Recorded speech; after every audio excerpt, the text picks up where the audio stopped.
Bonjour à tous, donc Clément Jagnot, senior manager dans les équipes SAP de KPMG France. Donc aujourd'hui, je suis ravi d'être à Vivatech. On va adresser un sujet qui préoccupe particulièrement nos clients qui sont en train de migrer vers S/4HANA ou du moins qui l'envisagent, à savoir comment est-ce qu'on va optimiser nos business process, mais également optimiser notre parc applicatif dans le cadre de la transformation vers S/4HANA. Parler. Donc, j'ai avec moi l'honneur d'avoir Didier Cohen, qui est directeur des Alliances SAP. Bonjour Didier. Bonjour.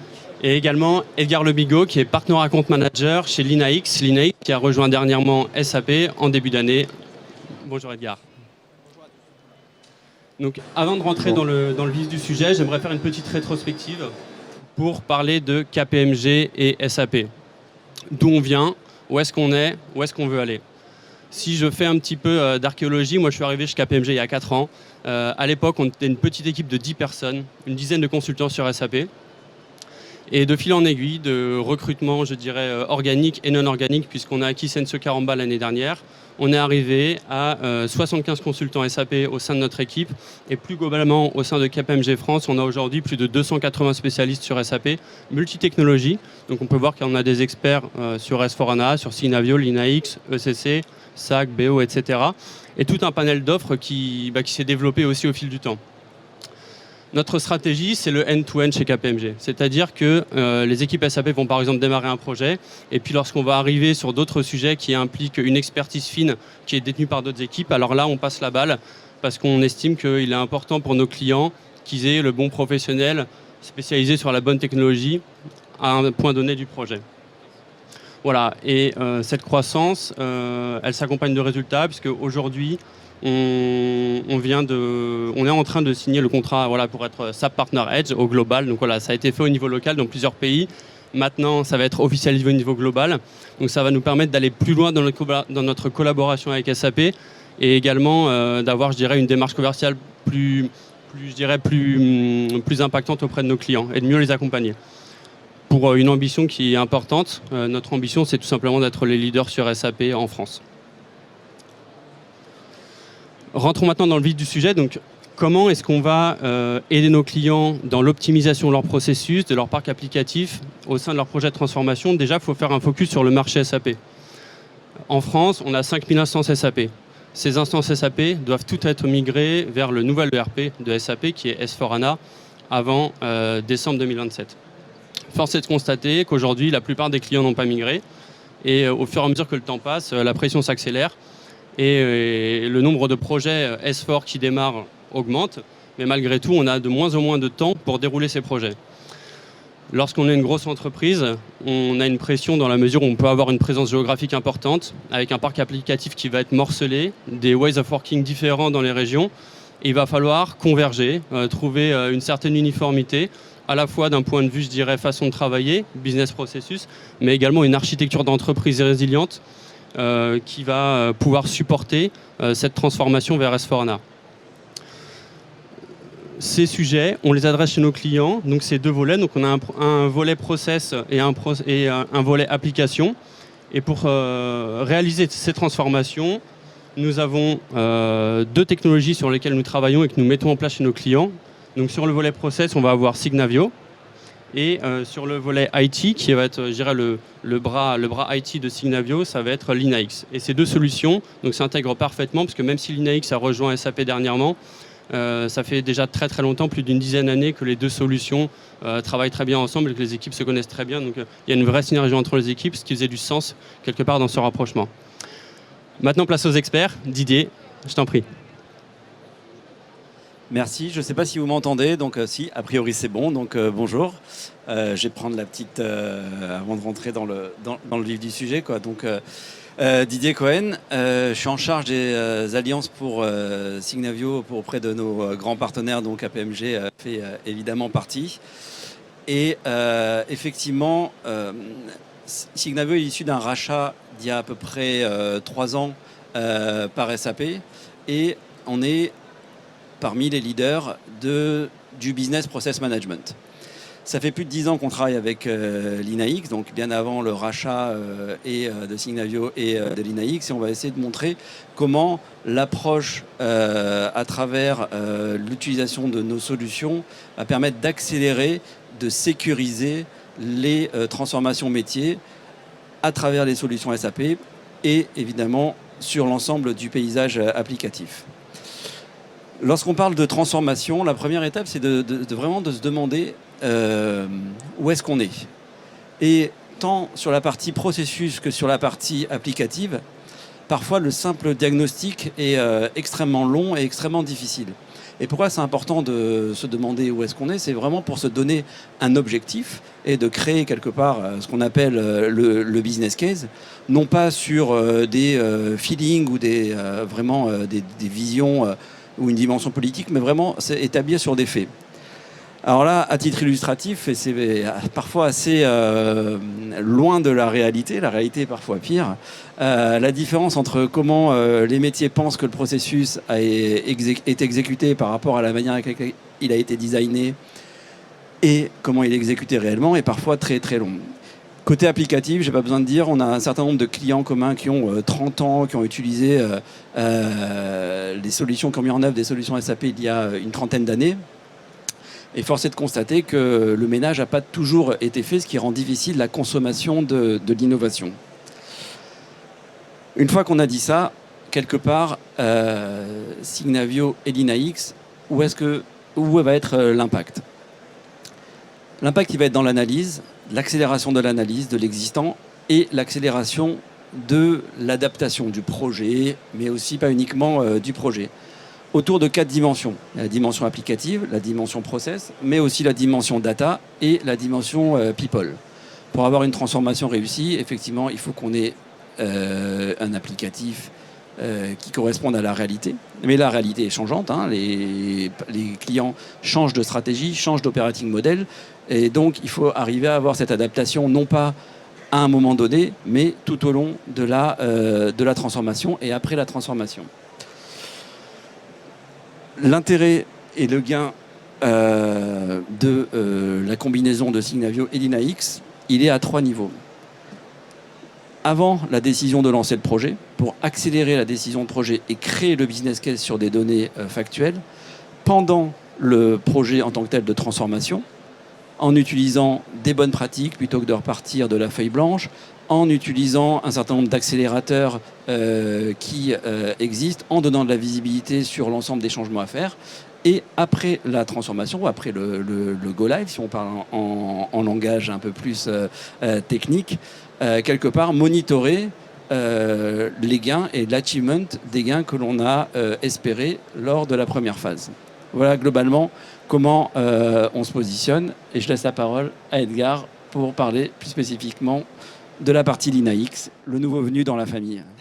Bonjour à tous. Donc, hop, on va passer à la suite. Donc, moi, je m'appelle Edgar Le Bigot. Donc, je gère les partenariats sur le territoire français et Europe du Sud. Et donc, je vais vous parler de l'INAX. Donc, pour la petite introduction, l'INAX est une société allemande, tout comme SAP, et a été fondée en 2012.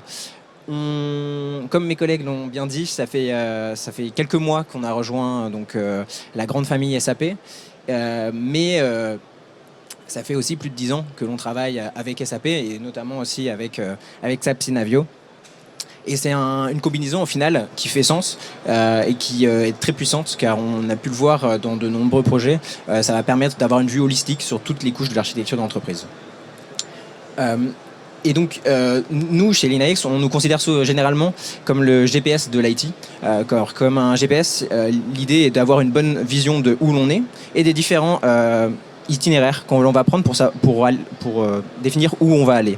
Et donc, du coup, l'idée, c'est d'avoir une vision sur son état actuel, le as-is, et de voir les différents scénarios pour aller sur son to-be. Et grâce à justement cette meilleure vision sur la transformation, on va pouvoir parfaitement gérer justement les coûts IT, mais aussi améliorer son efficacité, car on va pouvoir choisir le scénario qui est le plus efficace en fonction de son projet de transformation. On va pouvoir améliorer la sécurité, car avec Linux, on a aussi cette vision sur les cycles de vie des applications. On va pouvoir voir quelles applications qui vont être à décommissionner, quelles sont les technologies qui ne sont pas standards à mon organisation. Donc voilà, on va pouvoir améliorer de nombreuses choses sur ce projet de transformation. Donc comme je l'ai dit, Linux va couvrir toutes les couches de l'architecture d'entreprise, notamment grâce à ses connecteurs avec forcément SAP Signavio, mais aussi avec d'autres solutions, notamment avec des CMDB, où on va pouvoir tirer parti de toute cette information pour pouvoir fournir un référentiel de données.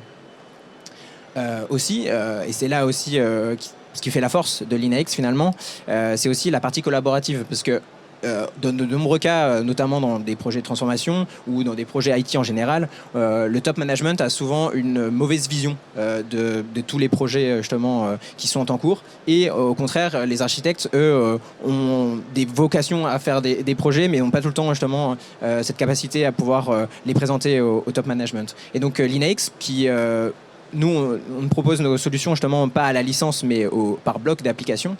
On va justement permettre d'inviter tous les collaborateurs au sein de la solution. Ce qui va aussi, donc voilà, ça permet d'avoir un contenu illimité, un nombre de licences illimitées sur l'outil.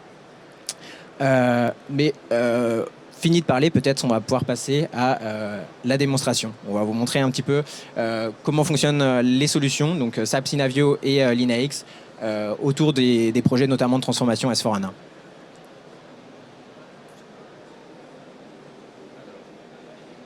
Je vais prendre 2 minutes pour faire un petit switch technique. Voilà. Ok, on est bon. Non, je vais prendre la petite. Je sais pas si ça marche. Ouais. Alors, on va partir sur, comme je vous l'ai dit, les 3 phases de la transformation.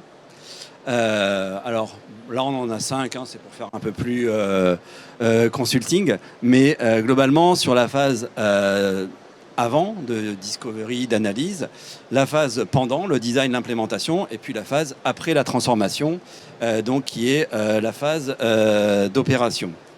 Et on va voir comment à chacune de ces phases, on va pouvoir avoir de la valeur ajoutée à chaque étape à travers Signavio et LinaX. Signavio étant sur la dimension processus, LinaX étant sur la partie applicative, le chemin et le lien entre les deux étant les business capabilities, et pour avoir vraiment une vision end-to-end.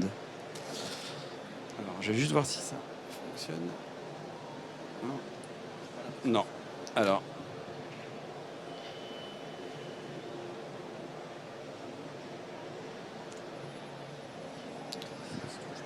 Donc là, je vais me trouver dans ce qu'on appelle la process house, qui est une vision interne, hein, une vision où est-ce que j'ai mon processus. Donc je vais pouvoir utiliser en un temps record, on parle de quelques heures ou de quelques jours, une capacité de diagnostiquer l'ensemble de mes processus SAP, qui sont supportés par SAP au travers d'un nombre de KPI qui sont directement mesurés dans le système. Donc je ne passe pas des heures à faire des extractions, de l'analyse. Voilà, vraiment, en quelques heures, j'ai une analyse de la performance d'un processus avec un best run score. Voilà, on verra comment ça fonctionne, mais peu importe. L'idée étant de dire, là, j'ai un problème sur mon source to pay parce que j'ai un best run score qui est à 59% et qui est en rouge. Bon, jusque-là, je n'ai pas exactement énormément de choses. Je peux faire un drill down et là, je vois que j'ai une sous-étape de processus qui est en rouge avec un best run score de 35%. 35%, c'est vraiment pas génial. Il faut que je fasse une analyse beaucoup plus détaillée. Et donc là, je vais utiliser toutes les capacités de process mining de Signavio pour me dire, finalement, sur cette étape-là, je vois que mes systèmes, que mes utilisateurs passent par 2 chemins différents. Je veux aller encore plus loin. Je veux vraiment rentrer dans le niveau transaction pour me dire quelles sont les transactions standards ou spécifiques qui sont véritablement utilisées et qui impactent mon mauvais score. Donc j'ai l'analyse end-to-end du mining. C'est une vision interne. Aussi en complément, une vision externe à travers un certain nombre de benchmarks qui me disent finalement, est-ce que le 35% c'est bien, c'est très bien ou c'est très mauvais? Et donc je vais pouvoir utiliser cette partie-là de benchmark externe pour pouvoir finalement se dire qu'on a véritablement besoin d'améliorer les choses sur ce process source to pay. Analyse très orientée performance métier. Qu'est-ce qui se passe au niveau de l'applicatif? Eh bien, on va regarder ça tout de suite. Alors, tac. Donc là, on va se retrouver justement sur un rapport. Et donc, il faut se dire que ce rapport a été généré automatiquement justement via la phase d'import des données. Et une fois que le référentiel a été construit, on va pouvoir générer justement ce genre de rapport. Donc là-dessus, on va retrouver donc, une carte des capacités métiers avec toutes mes capacités métiers au sein de l'organisation et toutes les applications qui font partie justement de cette capacité métier. Donc sur celle-ci, ce qui est Sourcing and Procurement, on peut voir qu'il y en a plusieurs. Et donc si on clique dessus, on va voir justement l'ensemble des applications qui sont parties de cette capacité métier-là.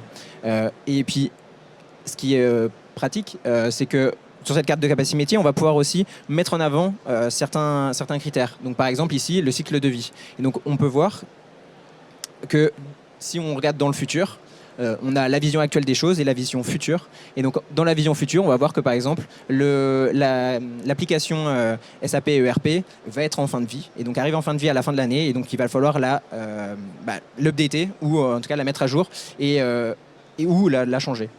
Et donc là, on peut voir que celle qui va la remplacer va être donc, du coup la capacité, l'application SAP S4. Donc, une fois qu'on a vu ça, on peut aussi faire tout simplement un focus sur justement une des capacités métiers. Donc là, c'est ce qui va être fait. Et donc là, on voit justement avec plus de détails l'ensemble des applications de la capacité Sourcing and Procurement. Donc on voit toutes ces applications et on peut aussi mettre autre chose en avant. Tout à l'heure, on avait vu le cycle de vie, mais aussi on peut mettre en avant, vous voyez les petites étoiles et les petites flèches, ça va être en fait le fit fonctionnel et le fit technique de l'application. Donc pour voir justement comment ça va impacter mon organisation. Là, si on clique sur une application, on va pouvoir retrouver sa fiche d'identité, donc on appelle fact sheet, et qui va pouvoir justement me donner plus d'informations sur l'application. Ici, on va retrouver donc une description, le cycle de vie et dans quelle capacité métier elle se retrouve. Je te laisse là ensuite. Oui. Donc, alors, qu'est-ce qui s'est passé? Oula, j'ai fait une petite erreur de manip, excusez-moi. On va passer vite. Voilà.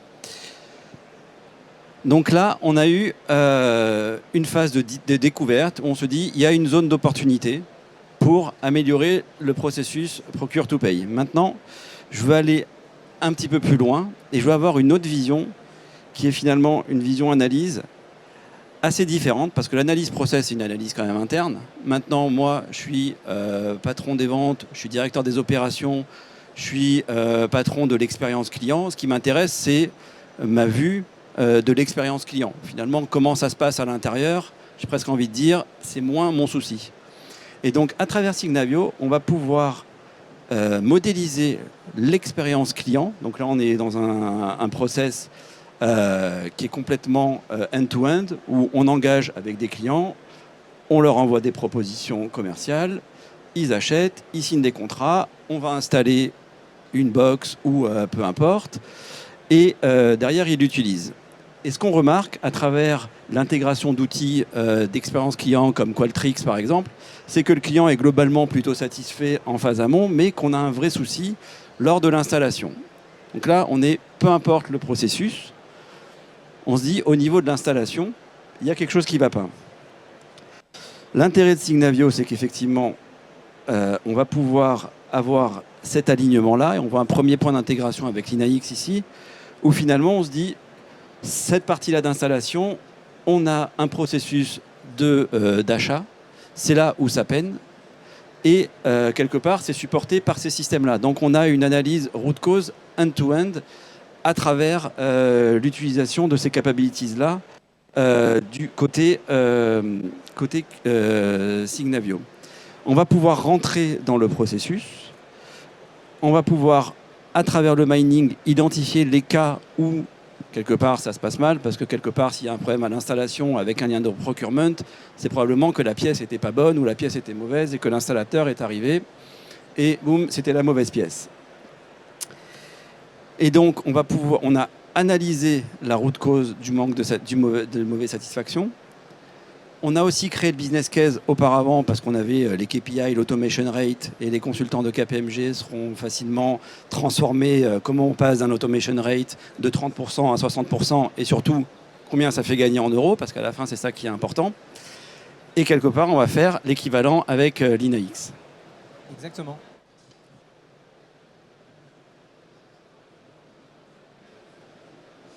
Donc on se retrouve ici justement avec un autre rapport qui a été généré, où là on va se retrouver justement avec une heatmap, donc du coup une heatmap qui va nous montrer le fit fonctionnel et le fit technique, et on va pouvoir justement avoir une vision actuelle et future justement de l'évolution de ces applications. Toutes les petites bulles que vous voyez, c'est des groupes d'applications, et donc du coup de la plus inappropriée à celle justement qui est totalement adaptée à mon organisation.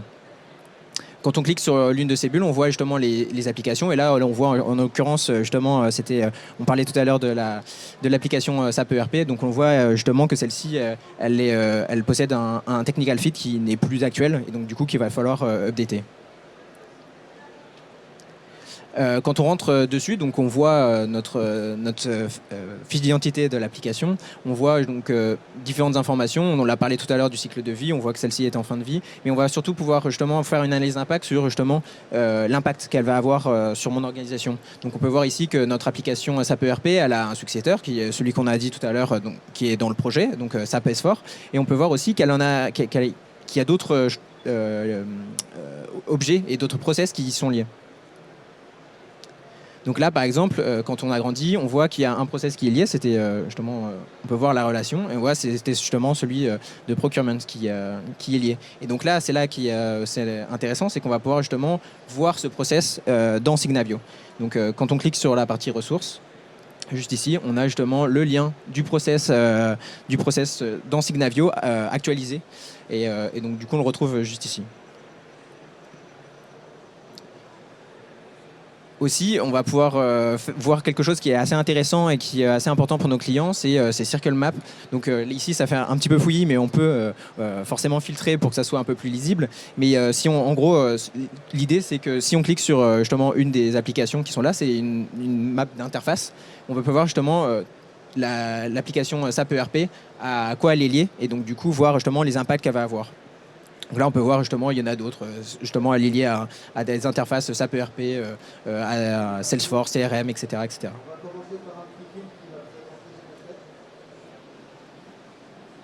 Et donc là, on a fait la phase de discovery. On a identifié un problème sur le processus d'achat qui avait un impact sur l'expérience client. Et on a remarqué aussi que l'obsolescence technique nécessitait une évolution de cette capabilities-là et de l'applicatif qui supporte ce processus.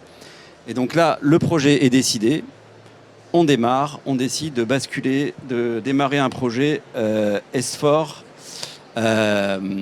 avec comme business case principal l'optimisation du processus achat au-delà de l'obsolescence technique. Et donc là, on démarre un projet. Tout va bien, les métiers sont là, tout le monde est aligné. Et on démarre la phase de design. Et donc soit on démarre de la feuille blanche, et ça prend longtemps. Il y a un gros risque de déviation, de partir sur des développements spécifiques. Soit on part des bonnes pratiques. Et là, alors, les bonnes pratiques, soit on a des consultants qui sont extrêmement bons, extrêmement chevronnés, mais avec le problème des consultants, on a une capacité à sélectionner les bonnes pratiques à travers un prompt type IA. Et alors c'est un lab preview, mais ça arrive assez rapidement, hein, c'est prévu sur cette année, où on va demander finalement à Signavio, trouve-moi un processus d'achat qui utilise de l'analyse prédictive et de la collaboration. Voilà. OK ? Et donc lui, il va trouver non pas quelque part de la littérature, mais il va apporter un process qu'on va pouvoir directement insérer dans notre Signavio, dans notre espace de travail. Évidemment, le process est jamais le bon, donc on va un peu le modifier, on va un peu l'optimiser, on va mettre un peu de Ariba, on va mettre du process automation de la RPA parce que c'est encore plus efficace, et on va pouvoir faire de la simulation. On va pouvoir faire de la simulation pour se dire finalement, est-ce que mon débit de process, entre guillemets, est-ce que je vais vraiment améliorer mon automatisation avec ça? Donc on va trouver une capacité à faire de l'automatisation, de la simulation, avant, après, et derrière, quelque part, importer ce process une fois qu'il est validé avec toutes les capacités de collaboration. Donc ça, c'est sur la partie maîtrise d'ouvrage, processus, pour la faire simple. Côté Linux. Eh bien, côté Linux, ce qui est assez fort, c'est qu'on peut faire quelque chose d'assez similaire aussi. On va pouvoir utiliser la partie IA, écrire un prompt le même, là sur la partie justement achat pour avoir des recommandations. On va sélectionner les applications qui nous intéressent ou qui vont être justement liées. Et on va pouvoir justement tirer parti de ces recommandations. Donc en gros, là notre petit assistant nous a donné les recommandations sur chacune de ces applications pour les améliorer. Et donc là en fait on va les retrouver dans une roadmap et qui vont faire partie justement de notre premier scénario de transformation. Donc là c'est la nouvelle implémentation. Et donc voilà, on la retrouve juste ici et quand on clique dessus, en fait, on voit le détail. Donc c'est la même chose que pour une application. Là, on voit justement la fiche d'identité de mon projet. Et donc là, on voit justement les applications qui sont concernées par ce projet et les groupes d'utilisateurs aussi.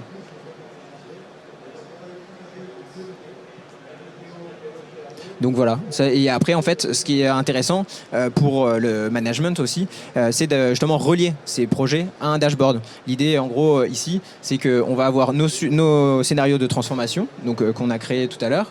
On va pouvoir justement les attacher à ce dashboard et pouvoir les suivre correctement. Donc ça, c'est si on fait si on a notre premier scénario de transformation, mais aussi on peut faire une analyse comparative où du coup on attache les deux scénarios différents et on peut voir justement à quel point elles vont impacter l'organisation et on peut faire justement la comparaison entre les deux.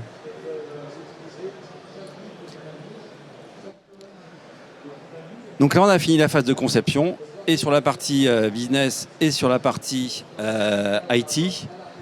En phase d'implémentation, quelque part, on va pouvoir récupérer tout ce qu'on a fait dans Signavio pour aller dans des outils comme Solution Manager ou Cloud ALM, SAP-centric, mais sur d'autres outils non SAP pour véritablement faire le lien entre quelque part le process que l'on va pouvoir importer et les exigences, les cas tests, les formations et donc et le paramétrage évidemment pour pouvoir dérouler toute cette phase d'implémentation en faisant le lien entre les requirements qui sont dans les process et la mise en œuvre. Voilà. Du coup, côté Linux, pareil, on va pouvoir justement faire ce suivi justement des différents projets. Là, si on voit justement, donc on a notre premier scénario de transformation, on a les différents projets qui sont liés. On va pouvoir justement voir j'ai été un peu vite. Tac. On peut voir justement la roadmap et comment chacune des applications vont être mises en place sur ma feuille de route. Aussi, donc, comme on l'a attaché ce rapport au dashboard, on va pouvoir aussi justement faire ce suivi, timer en fonction des différents user groups qui vont faire partie de ce projet de transformation.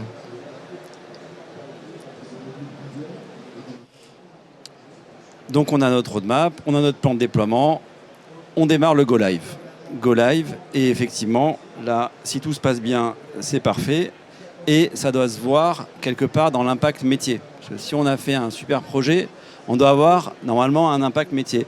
Et là, on arrive avec ce qu'on appelle le Companion Page sur Signavio, c'est qu'en une seule page, on a l'ensemble des dashboards qui intéressent les différentes directions métiers, que ce soit les ventes, les achats, la logistique, les RH, peu importe. Et donc, on a les KPI de niveau haut, ce qui intéresse les Days Sales Outstanding, les Days Inventory, mais aussi le lien avec les KPI qui sont mesurables par le système et qui sont les KPI qu'on avait identifiés au départ. Et donc là, si la transformation a plutôt été bien faite, quelque part, on peut, sur chaque étape de process, identifier est-ce que ce qu'on avait voulu améliorer, à savoir le taux d'automatisation ou le temps de processing de facture a été amélioré.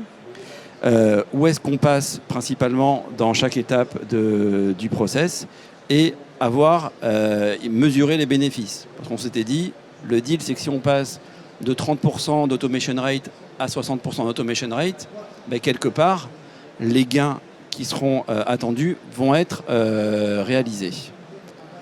Ça, c'était la partie processus et performance. Maintenant, le côté applicatif ou tout le parc applicatif. Exactement. Et donc là, l'idée, c'est justement d'avoir une vision sur l'ensemble du projet et de son évolution dans le futur. Et dans le cadre de l'amélioration continue, on va pouvoir justement continuer à suivre ces différents sujets. Notamment là, par exemple, on peut voir ici via un rapport Time, donc Tolerate, Invest, Migrate. On va pouvoir justement faire le suivi de l'ensemble de ces applications et justement voir comment le projet continue au final après son implémentation. Ici aussi, en gros, vous pouvez le voir ici sur la map d'utilisation. On va pouvoir voir aussi et suivre justement l'adoption de ces nouvelles applications, donc dans le cadre de ce projet, voir dans quel pays il y a le plus d'utilisation des applications, des nouvelles applications. Voilà, donc sur le end-to-end, on a essayé de mettre et de montrer en musique, les complémentarités de Signavio et Linaix dans le cadre d'une transformation métier supporté par des solutions SAP, mais pas que. Ce qui est important de retenir, c'est qu'à travers cette approche-là, à chaque phase, on permet de mettre de la data pour l'analyse, pour l'accélération, pour le monitoring. On permet véritablement de factualiser les différentes décisions et on amène aussi des accélérateurs pour éviter de partir de zéro, pour ne pas faire de l'analyse de manière indéfinie, pour véritablement accélérer et sécuriser ces programmes de transformation. Et je te repasse la main. Merci Clément. messieurs. Maintenant, on a une phase de questions-réponses à laquelle on se fera un plaisir de répondre si vous avez des questions. Merci à tous d'être venus. Et si jamais vous avez besoin, si vous avez des questions qui arrivent par la suite, n'hésitez pas à nous contacter. Vous avez ici nos noms, vous pouvez venir nous voir juste après. On se fera un plaisir de répondre à tout ça. Merci beaucoup.